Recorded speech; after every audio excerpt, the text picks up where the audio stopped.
Bonjour, ici donc nous sommes à Toulouse et aujourd'hui je suis en compagnie de Maïté Cantana. Maïté, bonjour. Bonjour, Rika. Ou bonjour.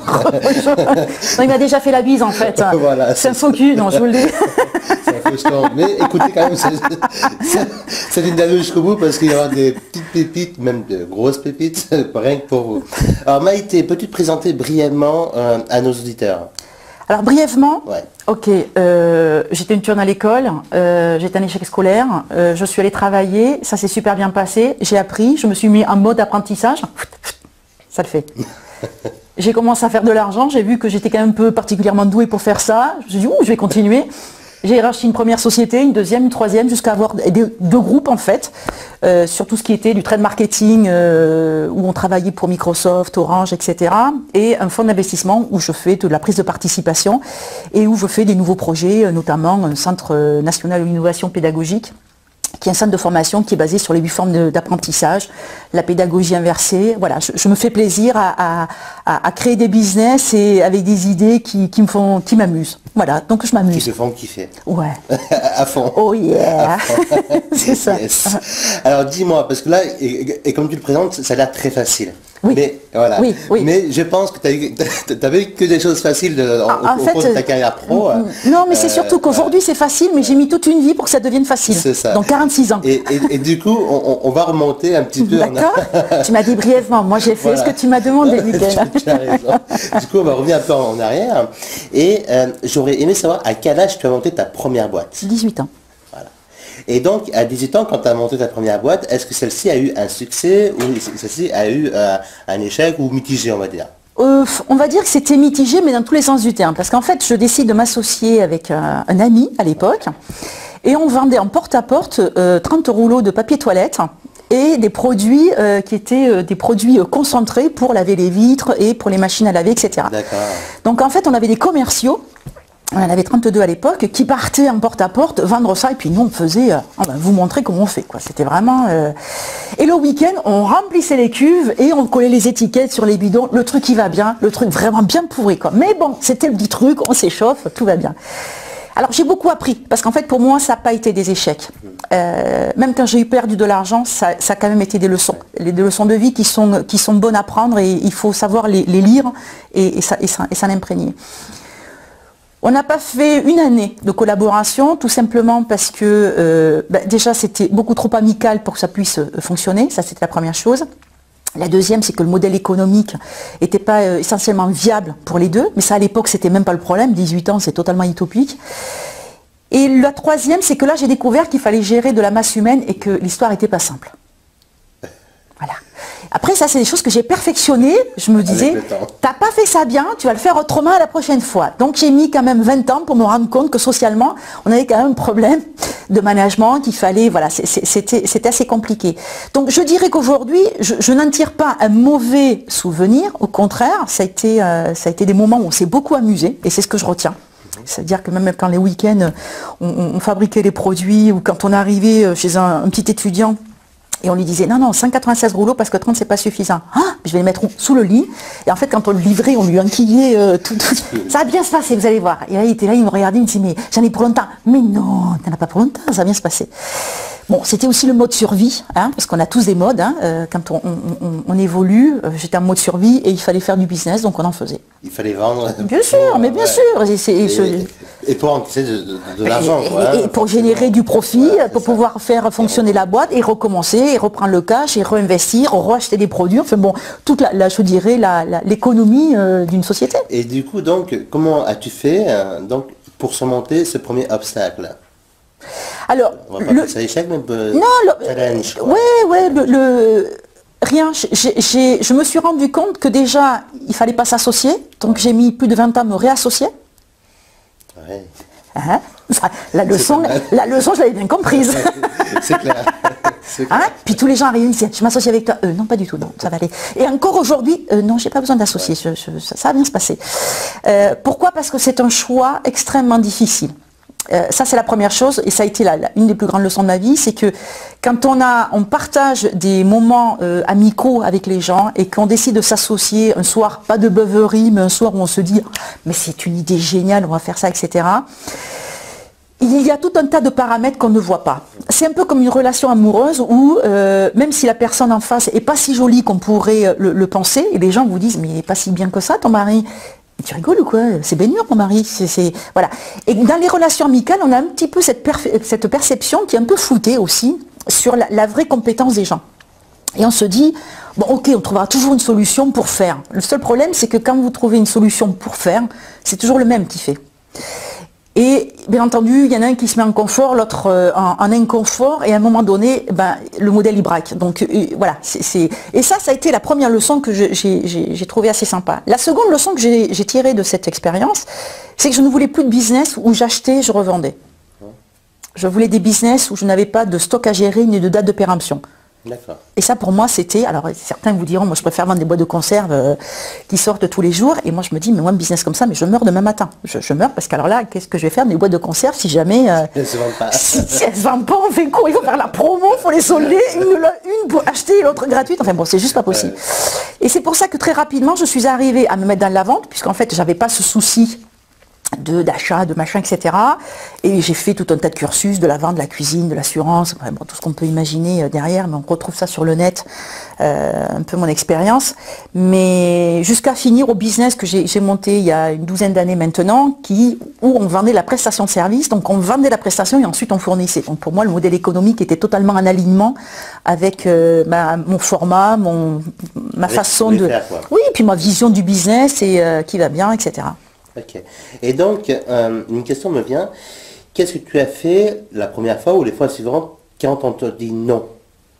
Non, je ne vais pas travailler avec toi, ou non, je ne vais pas faire des business, ou non, avec toi, voilà. Alors, ou non, je n'achète pas ton service, je n'achète pas ton produit. C'est ça. C'est ça. Et moi j'adore quand on me dit non. Ouais. Parce qu'en fait, il y a des études qui ont été faites là-dessus, je ne les ai pas là, et je les ai plus de mémoire.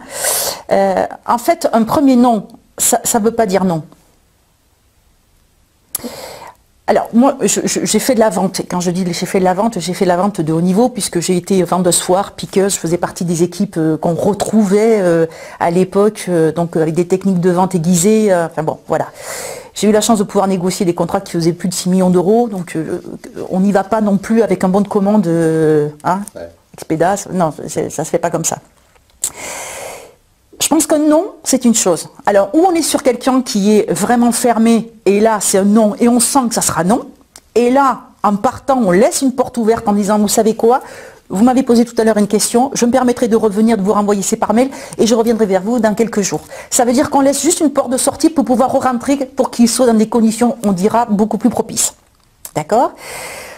Si vous êtes sur du profil particulier, parce qu'en fait, il y a deux façons de dire non. Pour moi, ce sont deux choses différentes. Il y a un professionnel qui vous dit non et il y a un particulier qui vous dit non. Le premier gars qui vous dit non, moi je n'achète pas, ou non, ça ne m'intéresse pas, c'est que lui sait que c'est un très mauvais diseur de non. Ça veut dire qu'il sait que c'est un achat qu'il sait faire facilement et il sent déjà qu'à un moment donné, il est déjà en train d'acheter le produit. Donc, il va commencer à phraser en disant non, moi je ne veux pas ton truc, c'est pas possible. Et là, ceux-là, ils ont une petite odeur de peur, parce qu'ils savent que tous les gens qui vont s'arrêter vont acheter quelque chose. Et là, c'est ça. Et on sait aussi par des statistiques qu'au quatrième non, 60% des gens disent oui. D'accord. Donc, un non, la première chose, c'est que c'est pas la mort. Hein. Tout le monde a pris une veste dans sa vie, je veux dire, a été conduit, c'est pas pour ça qu'on s'est suicidé.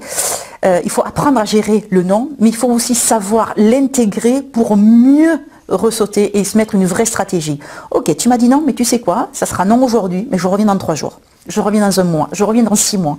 Moi, j'ai eu des clients que j'ai eu à l'usure. Des gros opérateurs téléphoniques, j'ai mis 1 an à les avoir. Ouais. 1 an. 1 an où tu envoies des mails toutes les semaines. Bonjour, ça va? Vous savez quoi? J'ai une petite info à vous donner. Et là, je suis sûre qu'ils vont dire, oh la relou là, elle nous saoule. Ouais. Jusqu'au jour où ils ont eu besoin de moi. C'est eux qui m'ont appelé en disant, bon, spontanément, vous êtes la première qui nous est venue à l'idée. Et là, pendant 1 an, tu galères. Hein. 1 an, tu te dis, mais j'aimerais bien l'avoir. Parce que moi, en plus, moi, je faisais le tour du marché. Je disais, bon, ok, les opérateurs téléphoniques, je veux la couleur. Je veux celui-là. Celui le plus beau, je veux celui-là. Et en fait, je ne travaillais pas avec les autres. Parce qu'en fait, dès qu'on a commencé à travailler avec un opérateur, c'est le problème, ils te disent, ah ben non, on travaille avec du schmul, on ne peut pas travailler ensemble, il y a un clause de non-concurrence. Et moi, j'ai attendu pendant 1 an que ma couleur décide à un moment donné de me faire travailler. Donc, du moment où on est persévérant, on est stratège, on a un bon produit, on fabrique autour de ça une espèce de toile d'araignée. Ça veut dire qu'à un moment donné, si on veut un client, eh ben, on va aller trouver un ami qui connaît, qui va organiser un déjeuner, et on va connaître une autre personne qui connaît les achats, celui qui prend la décision, et en fait, on va avancer sa pied sur l'échiquier en se disant, ok, c'est pas dans 6 mois, ça sera dans 1 an, le temps qu'il faudra, je vais œuvrer pour avoir ce client-là. Et on va tout mettre en œuvre. À Noël, c'était des boîtes de chocolat, voilà, il y a tout un tas de choses, de dispositifs qui font qu'à un moment donné, ces gens-là, même s'ils ne sont pas clients chez vous, ils vont se sentir à un moment donné clients quand même. Et c'est là où on a fait 80% du travail. C'est que eux, spontanément, à la première, se disent, bon, on a besoin d'une agence. Ben voilà. Du coup, ils vont penser à toi. Exactement. Et donc, pour éviter de passer trop comme une relou auprès d'un client qui dit non, quels sont tes... Alors moi, je fais ça avec beaucoup de classes. Hein. Voilà, moi, je fais ça avec beaucoup de classes. Je savais par exemple qu'il y avait une sortie d'un produit. Je savais que ce client-là, par de fait, il était là-bas. Je me faisais inviter. Oh, mais qu'est-ce que tu fais là? Mon Dieu, mais c'est un plaisir de te voir. Voilà, c'est la vie. C'est la vie. Hein, c'est la vie. Et le lendemain, petit mail, j'ai pris beaucoup de plaisir à te voir et à échanger hier soir, bonne chance, machin, etc.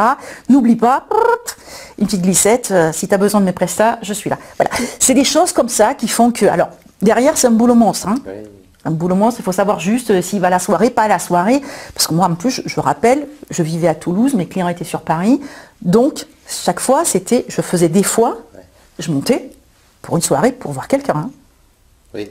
Oui. Du coup, ça fait... Oui. Il fallait pas que le type il s'explique j'ai crevé, je ne viendrai pas.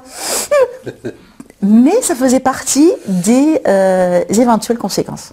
Mais voilà, donc c'est une organisation. Il ne faut pas être relou à téléphoner, à faire le vulgaire commercial. Et quand je dis ça, il n'y a rien de péjoratif, c'est que moi, je me dis que quand j'aurai le temps, je vais faire le module de l'harakiri professionnel.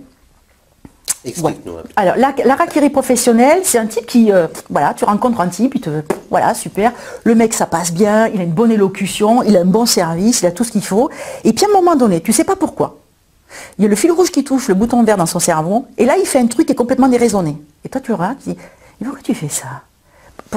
Pourquoi tu es en train de te tuer là avec une fourchette, là, en train de faire ton canoë-kayak? Je sais pas, tu connais la blague, je te raconterai après hors antenne. Et en fait, tu as une blague comme ça où le type il se dit, je vais me tuer. Voilà. Et là, c'est ce que j'appelle le harakiri professionnel. Et le harakiri professionnel, et je vais en faire module parce que je les note depuis maintenant 6 mois, je me dis un jour ça peut faire un truc hyper intéressant. C'est comment les gens pensent être fins, classe, intelligents, alors que là, à ce moment-là, en une fraction de seconde, ils sont juste morts. Parce qu'ils ont fait quelque chose qui pour eux était logique, mais qui ne sont pas dans les codes sociétaux aujourd'hui français. Voilà. Et ça, c'est ce qui fait que... C'est moche, je sais. Mais on rigolera, on le fera ensemble. Ok, du coup, il faudra que tu donnes des practices hors antenne. Alors, ok, ça c'est super. Et donc, moi j'aimerais bien savoir une chose, c'est comment tu as fait pour acheter ta première société, parce que d'après ce que j'ai suivi, tu n'avais plus un rond. Alors, une fois que tu l'as racheté. Du coup, je dis, tiens, alors c'est pas la première. Parce que la première... Je m'étais quand même échauffée avant. Parce que la première année, je dis, ça peut galère, quoi. Non, en fait, je me suis un peu échauffée. Mais la grosse qui était dans le trade marketing, sur laquelle j'ai capitalisé et j'ai sorti une grosse partie de cash, fait que celle-ci, je me retrouve à la racheter à la barre des tribunaux de Nanterre, à l'époque pour 300 000 francs, que je n'ai pas. Et là, je prends le reste de mes économies, j'hypothèque le rein de mon chien, faisant croire que c'était celui d'un enfant. Non, je rigole. Qu'est-ce qu'elle me raconte? Elle hypothèque. Non, mais c'est ça aussi. C'est pas possible. Donc, et en fait, là, je prends et je demande l'argent à mes potes. Tous mes amis, ma famille me prête à coup de... Alors, on est en francs à l'époque. Je remets 5, 10 000 francs, 15 000 francs, etc. Et là, je rachète cette société à la barre des tribunaux. Je ne me paie pas pendant plus de 6 mois. Et je génère du cash et je génère de la trésor pour pouvoir fonctionner. Et c'est là où j'apprends ce qui était la grosse trésorerie, puisque 4 ans plus tard, eh bien, je me décrochais 1 million d'euros de dividendes, qui étaient les revenus plus mon salaire. Donc, je veux dire, voilà, voilà. Et là, j'apprends la mécanique, la gymnastique de la trésor, des clients qui te payaient à 3-4 mois. Toi, tu payes tes salariés à la fin du mois. Ça va bien se passer. Et les taxes et les... C'est ça. Donc moi je gérais ça, bonne mère de famille, tu as rentré 4 bonbons, tu en sors un, le reste tu le gardes dans la confiserie.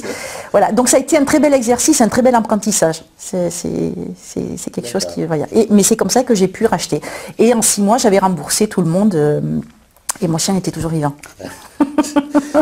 Ça, c'est aussi une bonne chose. Et si aujourd'hui c'était à recommencer, donc il y a une douzaine d'années, 15 ans en arrière, est-ce que tu recommencerais de la même façon ou est-ce que tu t'y prendrais d'une autre façon? Ah non, je me prendrais différemment. Du love money, parce en demandant autour de toi ou non, je pense ça, pour ma part. Alors, moi aujourd'hui, il y a d'autres moyens, bien entendu. Il y a des moyens qui n'existaient même pas à l'époque. Aujourd'hui, quand on sait que les porteurs d'ISF sont des sources d'investissement, les porteurs d'IR, c'est pareil. On a tout ce qui est crowdfunding, etc. Tout ça n'existait pas. À l'époque, c'était où tu avais la banque. Oui. Hein? Tu avais ton bras et ton chocolat. Hein? Sling, c'était réglé.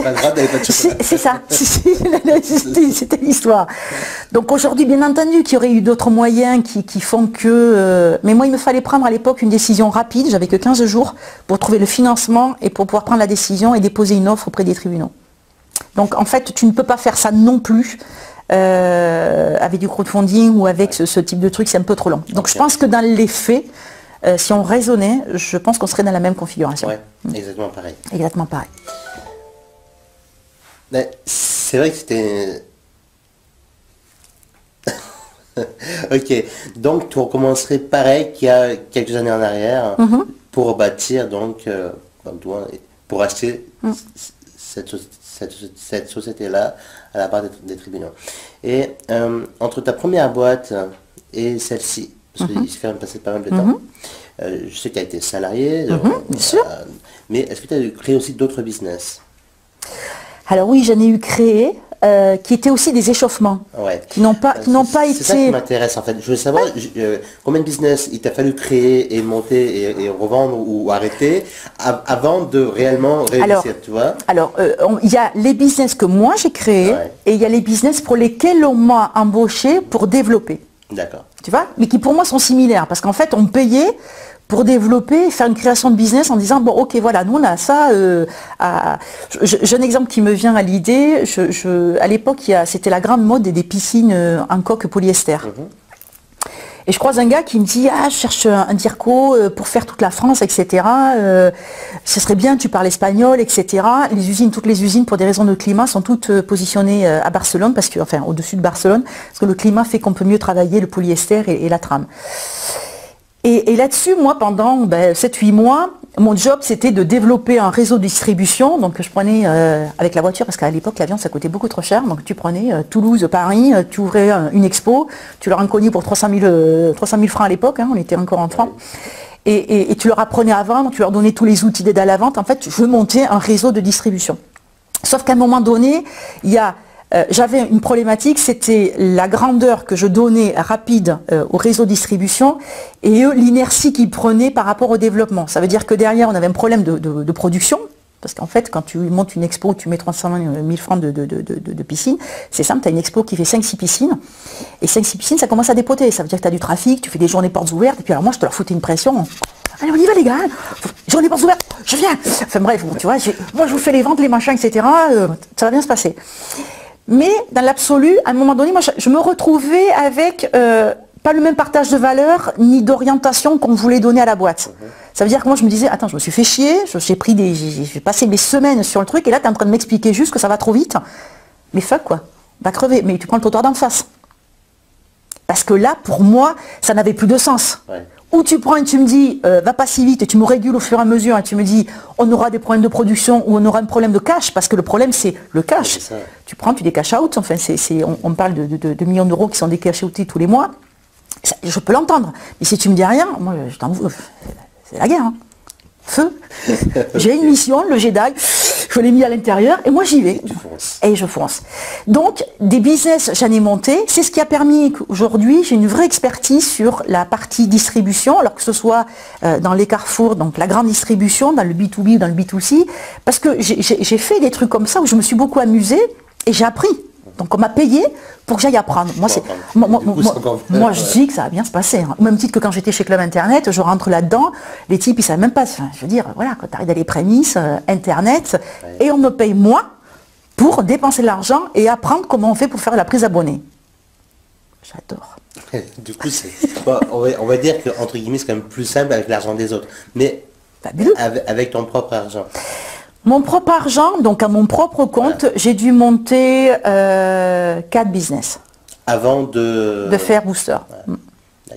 Et donc, du premier business que tu as parlé au début de la présentation, jusqu'à Booster, comment sont développés, comment sont passés ces business-là? Et comment tu as fait pour rebondir les uns...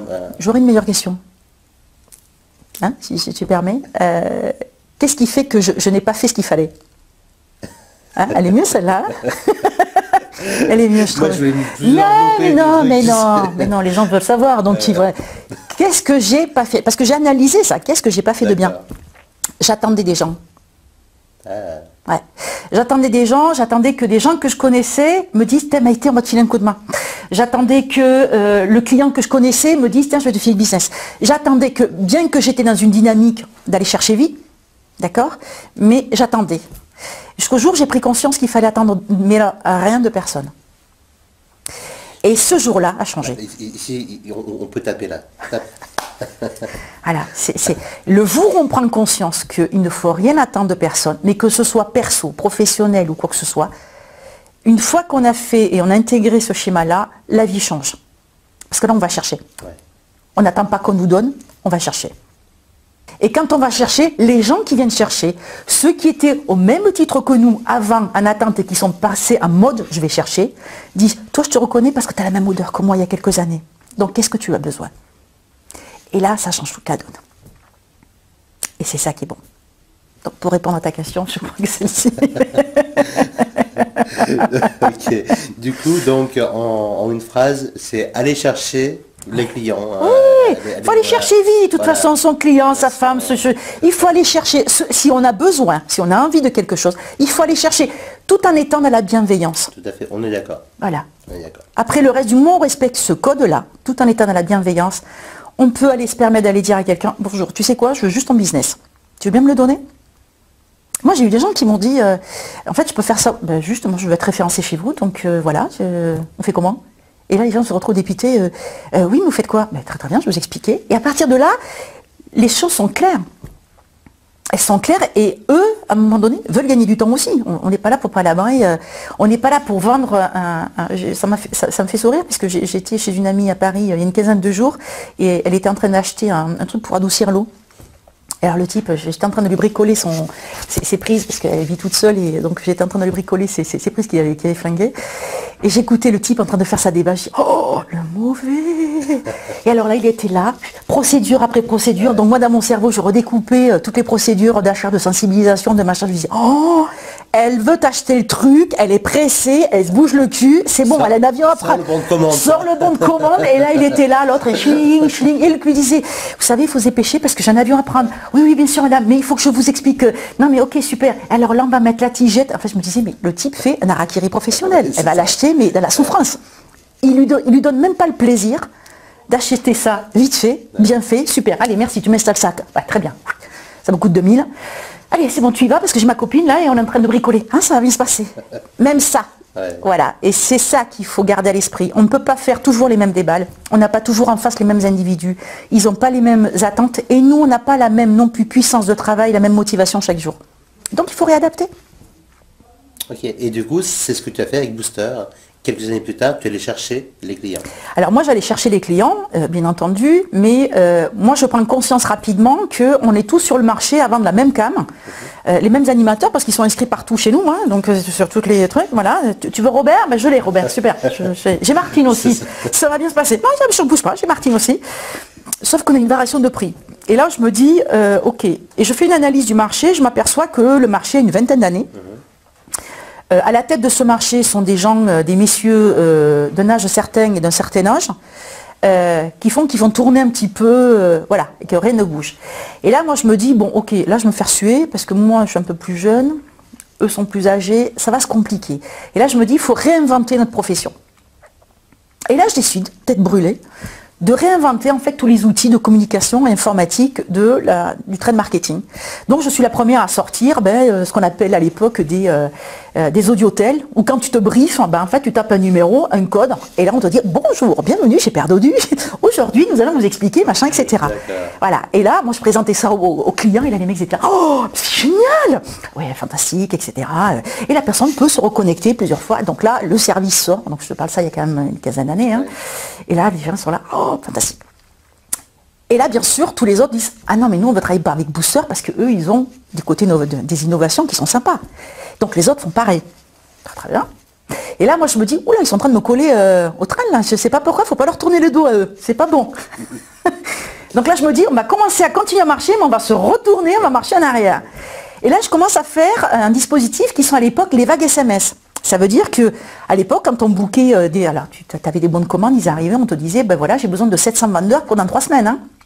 C'était ça la life. Hein. Ouais, je vais faire te dire que... Chômer, quoi, hein, non. Donc là, je me suis dit, c'est pas possible. Le temps qu'ils appellent, etc., je perds de l'argent, du temps. Les gamins faisaient jusqu'à 10 à 22 heures le soir. Enfin, c'était vraiment la misère le samedi, le dimanche. Enfin, on appelait sans arrêt parce que c'était... Et là, je me dis, ça va pas. Et là, je me rapproche d'une première plateforme d'envoi d'SMS qui est aux États-Unis. À l'époque, c'est pas encore ancré ici. Qui me rebascule sur une plateforme qui est à Toulouse à l'époque, qui a 2-3 multimédia, comme quoi tu vois le truc qui va bien, qui à l'époque est dans ses grandes années. Et un petit gamin vient me voir et me dit, ben voilà, moi je sais vous envoyer des vagues SMS. Toi tu sais m'envoyer des vagues SMS à moi? Ok, à combien? Et là il me sort le prix, j'ai très bien. Tu me donnes ton format là de fichier qu'il te faut. Je dis, je peux y aller toute seule, envoyer une vague SMS? Ah oui, je vous fais une interface. Et là, je m'en vais dans le logiciel, je fais une petite appli qui en fait génère voilà, tu prenais tous les gens qui étaient dans les cas, par exemple dans le 78 ou dans le 31, on cherche un vendeur pour tel jour et telle heure, le premier qui appelle, merci, au revoir. Et ça générait un fichier et ça partait sur la plateforme. Et là, on faisait que gérer les appels entrants. Alors là, ça commence à plus rigoler, parce qu'en fait, on réinvente les moyens de boucage, de recrutement et de communication. Donc là, on fait une contraction de 3 semaines, ça veut dire que ce qu'on pouvait booker en 3 semaines, on commençait à le booker en 10 jours. Ça veut dire que sur le marché, quand les gens disaient « Oui, j'ai besoin de 300 vendeurs pour dans 10 jours », je prends. Les autres ne pouvaient pas prendre puisque matériellement, ils ne pouvaient pas. Ils ne pouvaient pas parce que c'était ce qu'il te fallait. Et là, je commence un peu à filer la pâtée et là, il s'énerve. Là, il s'énerve. Et moi, je cours tu vois, je les regarde dans les yeux et je me dis « Il ne faut pas que tu lâches le regard parce que là, tu te retournes, t'es morte. » Tu es morte. J'entendais les balles siffler. Je me dis « Oh, pétard !» Et là derrière, je continue. Et là, ils me disent, et là, bien sûr, eux, 6 mois plus tard, arrivent, refont la même chose. Parce que bien sûr, les clients leur disent, ah non, mais... Parce que moi, je me servais de ça pour aller revoir tous mes clients. Ou les prospects. Les fameux prospects, là où tu mets un an à aller, tu sais... J'ai une innovation, là, je peux vous me montrer? Ah oui, bien sûr, un quart d'heure. J'arrivais, je montrais, oh, c'est fantastique, on veut ça, très bien. Ça faisait partie quelquefois de la décision d'achat, ça veut dire que tu arrivais, et moi j'expliquais, j'avais une cellule de recherche, de développement, etc. Bon, c'était pas le cas, hein. La cellule de recherche et de développement, on va être très clair, elle était vraiment, où je suis en plein modèle, tu vois, de schizophrénie, mais elle était juste chez moi. Hein. Mais ça faisait partie aussi voilà, de l'habillage, du marketing de l'agence, et comme ça on a trouvé, 1 à 2 fois par an, des innovations qui ont été extrêmement importantes dans l'avancement du marché. Ça veut dire que derrière, les petits gars faisaient des reporting online, enfin bon, voilà, tout ça c'est moi qui l'ai mis en place et qui disais oui. Et alors les autres, ils arrivent, ils disaient non mais c'est pas possible, ça vaut un bras à développer, on peut pas faire comme Booster. Sauf que moi j'avais toujours des solutions techniques qui faisaient, puisque j'étais à côté de ça, je développais, j'ai une grande passion pour l'informatique, donc du coup ça permettait de pouvoir, de faire des investissements qui n'étaient pas. Ah, quasiment. C'est ça. Voilà. C'est ça. Quasiment 0 balle quoi. Ouais, tout à fait. Voilà. À part les dimanches et les nuits. C'est ça, au détriment de mes enfants aussi, c'est ça. C'est ça. Et donc, comment as-tu fait pour innover sans cesse? À partir de quoi c'était venu ces idées-là? Comment tu t'y es prise? Alors là, ça c'est très intéressant et c'est pas la première fois qu'on pose la question, mais je vais essayer de la phraser dans des mots simples. Moi j'ai une particularité, c'est que quand vous mangez du gruyère, vous mangez du gruyère. Il y a des trous, c'est normal, c'est comme ça. Moi, cette évidence-là, je me dis toujours, pourquoi ce type est allé faire des trous dans du gruyère alors que tu payes ça un mois? Il faut être con quand même. Hein. Non, bouffer de l'air. Et ça, c'est quelque chose que j'ai transformé dans le business. Ça veut dire que tout ce qui est une évidence pour tout le monde, elle n'est pas aussi simple pour moi. À un moment donné, je me dis, alors pour des raisons, quelquefois, j'en arrive à ce type de raisonnement parce que je m'aperçois que le coût de cette tâche-là est trop cher par rapport à ce qu'on va vendre, la prestation. Donc je vais me dire, waouh. Donc je vais faire une contraction, je vais faire une application, je vais faire ce qu'il faut et je vais me dire, ok, voilà, c'est une nécessité. Quelquefois, ça a été juste pour faire chier le monde. Oui. Très bien. Ouais, un jour je suis partie, je m'en vais à Hong Kong, je m'en vais à un gros salon, là, c'est le fameux gros salon, là où tu fais des kilomètres, il te faut presque une petite voiture, un machin. Et à un moment donné, je passe devant un stand, je fais marche arrière, je regarde, et là je vois que le type, il a une espèce de borne avec une petite télé, avec une vidéo qui tourne et du son. Je vais le voir.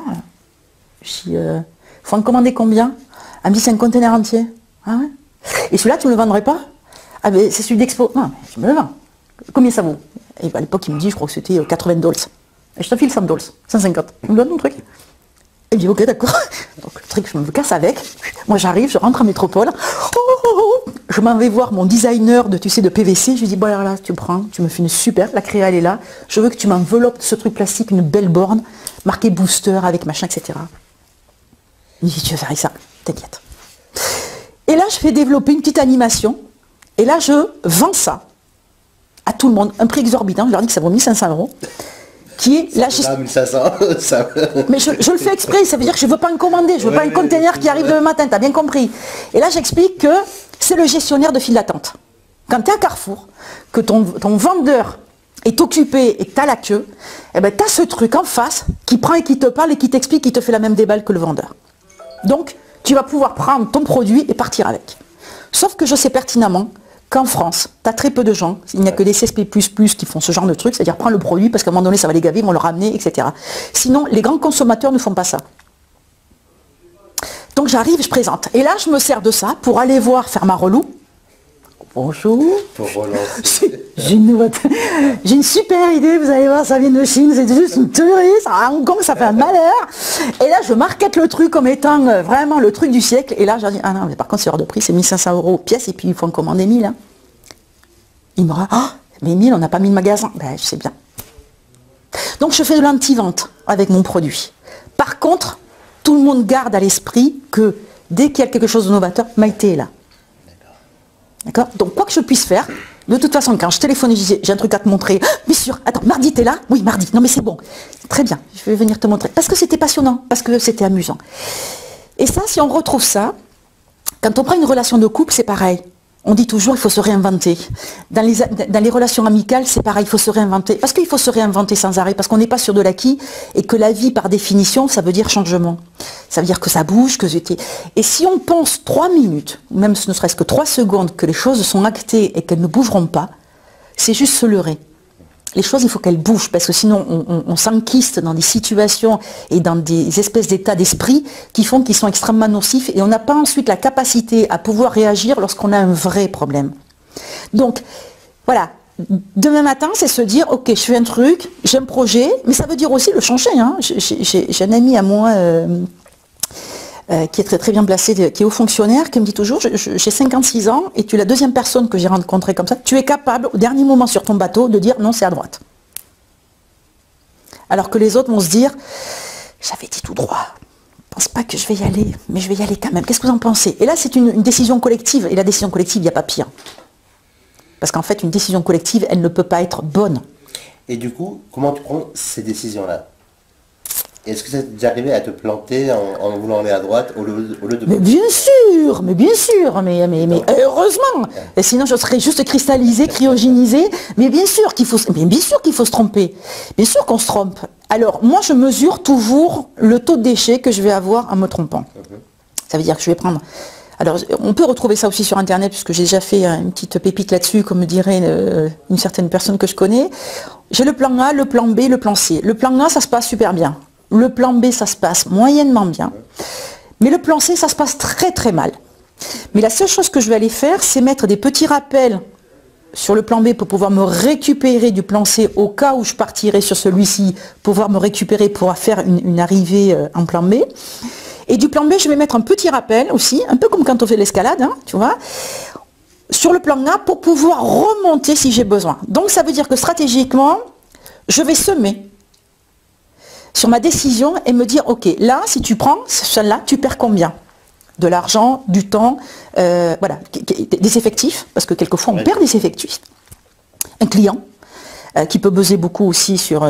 Et là, je vais organiser et tout enchevêtrer et tout stratégier de façon à pouvoir rebasculer et remonter jusqu'au plan A. Et peut-être recréer un plat AA, AB, qui pourrait faire qu'on puisse se récupérer dessus. Du coup, si je comprends bien, les 15 années avant Booster t'ont servi à construire, à développer Booster comme tu l'as fait. Et permis de continuer, bien sûr. Je pense, et je le redis, moi, et c'est là où c'est dommage quand on me dit « Waouh, vous avez beaucoup de chance, vous avez réussi ». Alors pour moi, la réussite, c'est aujourd'hui pouvoir faire ce que j'ai envie. Ça veut dire faire des conférences sur l'apprentissage et faire prendre conscience aux gens qu'eux aussi ils sont capables, parce qu'il faut arrêter d'étiqueter, de niveler par le bas. Et ça, c'est quelque chose qui me... J'ai beaucoup souffert de ça, et je pense qu'aujourd'hui, voilà, les gens comme moi doivent prendre un bâton et aller expliquer que tout le monde a de l'intelligence, tout le monde a du talent, il faut juste le trouver. Il n'y a pas de mauvais employés, il n'y a que des gens qui ne sont pas à la bonne place. Et ça, il faut en être intimement persuadé et se dire que si on n'est pas efficient dans le travail qu'on fait aujourd'hui, il faut en changer. Alors vous me direz, ah ouais, non, mais c'est super facile de dire ça, connasse. Hein. Voilà, mais moi j'ai des crédits, j'ai des enfants, etc.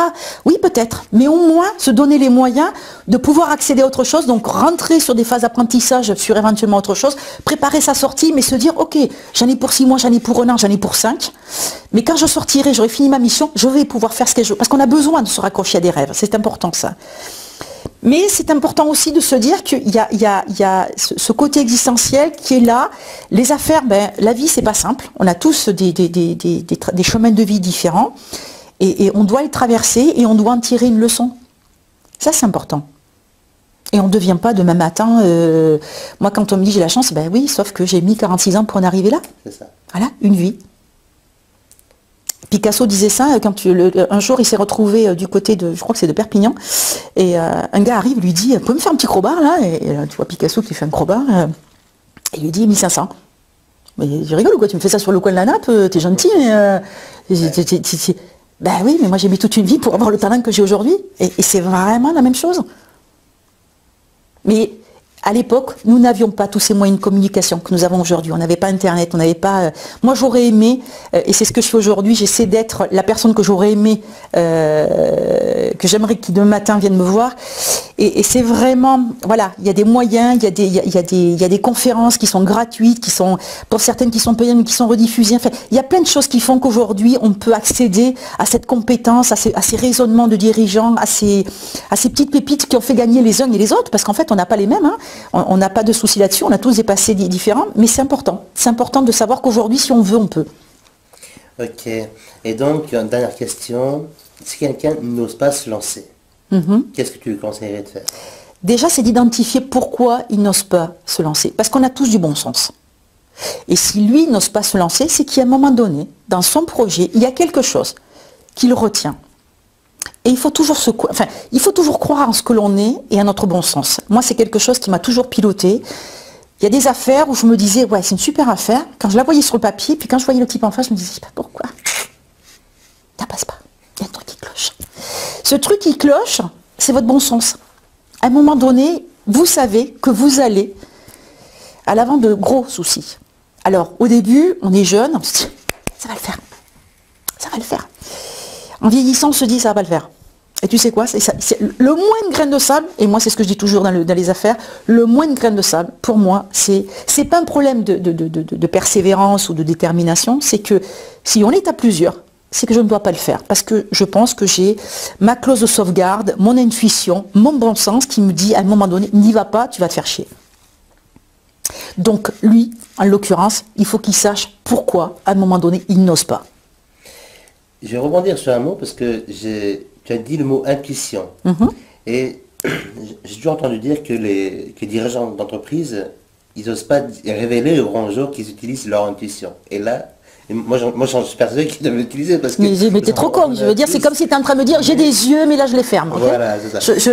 Je peux rien pour toi, je vais fermer mes yeux, je ne peux pas te regarder. Pourtant, je suis beau gosse. C'est ce que n'arrête pas de... Toutes les femmes qui sont devant la porte en train de tambouriner, moi je vous dis, c'est juste dingue. Et puis ça, tout ça qui est en face. Non, mais parce qu'effectivement, donc, quelle est l'importance de l'intuition pour toi dans un business, quoi, Elle est primordiale. Le bon sens et l'intuition sont deux paramètres qu'il ne faut pas négliger. En fait, le problème, quand on n'utilise pas ces deux paramètres, on va se fier et on va faire confiance aux autres. Par défaut. Et c'est là où c'est mauvais. Parce qu'en fait, faire du business et faire confiance aux gens, c'est pas bon. Alors là, je fais ma 8, un peu un énéagramme pour ceux qui connaissent, mais c'est pas que je sois quelqu'un qui soit extrêmement sous le contrôle, mais je n'octroie pas ma confiance. Ça veut dire que je trouve un peu le mot galvaudé, oui, tu me fais pas confiance, non. Je veux dire, ok, va faire ta life, moi je fais la mienne, voilà, tu fais ton taf, je te paye pour, mais je veux dire, on va juste prendre tes gouttes, quoi. On va pas non plus s'ouvrir les veines et faire les Indiens. Enfin, à un moment donné, c'est...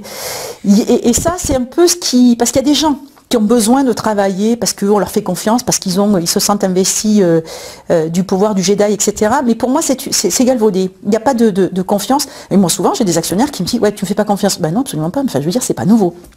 Oui, c'est vrai. Mais les choses sont claires. Je veux dire, c'est à un moment donné, il faut que ce soit dit, que ce soit... Et si vous faites... Donc, on revient, si on n'utilise pas son intuition et son bon sens, vous êtes obligé de faire confiance à quelqu'un qui, lui, va utiliser le sien, sauf que lui n'a pas tous les paramètres que vous avez pour monter votre business. Donc, déjà, la décision qui va être prise, elle n'est pas bonne. En tous les cas, statistiquement, il y a 50% des chances qu'elle soit bonne, mais à 80%, elle est déjà... Elle n'est pas fondée. Donc, mauvaise décision. Il vaut mieux prendre une décision en âme et conscience, soit en se disant, ok, si j'y vais, parce qu'à un moment donné, cette relation va être biaisée tout le long de la collaboration. Ça veut dire que pendant tout le temps où vous allez travailler avec cette personne-là, vous êtes obligé, vous êtes dépendant. Le jour où vous décidez de mettre en lui la décision de votre avenir, c'est fini. Il a votre destin dans ses mains. Et c'est pas l'inverse. Et là, ça y est, c'est mort.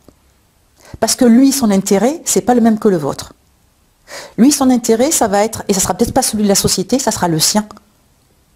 Je ne dis pas que tous les associés sont mauvais, c'est pas ce que je suis en train de dire. C'est juste que je suis en train de dire que j'ai vu très peu d'associations aujourd'hui, en 46 ans, qui ont fonctionné, où les gens sont toujours, 20 ans plus tard, toujours associés, à se faire plaisir, à m'expliquer que la vie est fantastique et qu'ils sont dans un bac à sable au fond du parc. Mais bon, après, il y a des exceptions qui confirment toujours la règle. Ok. Et donc, merci pour ces détails, pour ces grosses explications. Est-ce que tu as le mot de la fin? Est-ce que tu as un dernier mot à rajouter pour clore cette conférence, cette promotion? Non, des mots de la fin, j'en ai pas, mais de toute façon, la seule chose que je pourrais dire, c'est que de toute façon, quoi que vous fassiez ou quoi que vous disiez, on ne s'en sortira pas vivant. Donc si vous avez un projet, il faut le faire. Si vous avez une envie, il faut y aller. Il ne faut pas s'enfermer dans des espèces de costumes que l'on a mal fagotés, qui ne sont pas notre taille. Voilà, à un moment donné, il faut aussi savoir se dire, je vais me faire plaisir et je vais essayer de faire quelque chose. Vous ratez, c'est pas grave, on recommence. Jusqu'à ce que vous allez avoir... On apprend toujours. La seule chose, c'est que si vous recommencez, vous faites cycliquement les mêmes erreurs, là c'est problématique. C'est parce que vous n'analysez pas le fond de l'erreur. Mais après, le reste, c'est pas mort d'homme. Vous n'allez pas mourir. On ne meurt pas parce qu'on fait un échec. Enfin, dans tous les cas, sur les tombes, c'est pas ce que j'ai vu noter. Qu'est-ce qu'il y avait de noté sur les tombes? Ici, repose. Repose, voilà. Donc, petit clin d'œil à notre ami Stéphane. Voilà, ici, repose. Voilà. Ok. Eh ben, écoute, Maïté, en tout cas, je te remercie avec grand plaisir. Pour avoir accepté cette interview. Vraiment sympa, avec de réelles pépites en or. Eh bien, j'espère, voilà. J'espère. En tout cas, ça a beaucoup aidé les auditeurs, puis moi aussi, parce que avant tout, c'est aussi pour aider à grandir, parce qu'on grandit tous, on évolue tous. Mais moi aussi, je continue à grandir, si ça peut te rassurer. Oui, moi aussi, je suis toujours en phase d'apprentissage, à découvrir les choses. Moi aussi, je grandis, c'est ça qui est bon. Voilà. Donc, écoute, encore merci à toi. Avec plaisir. À la prochaine, à très bientôt. Merci, Mika. Merci. À bientôt. À bientôt.